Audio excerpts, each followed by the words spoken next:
মাতৃভাষা সংকট হস্তশতোধিক শহীদৰ হুমনিয়া মহাবাহু লুইতৰ পাদত অতিথি পৰায়ণ জাতি সেই বুলি অস্তিত্বৰ কথা আহিলে আপোন মোমাইকো কাটি বুৰঞ্জী লিখি থোৱা আছে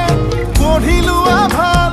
কত আহিছিলে আহি উভতি পলাল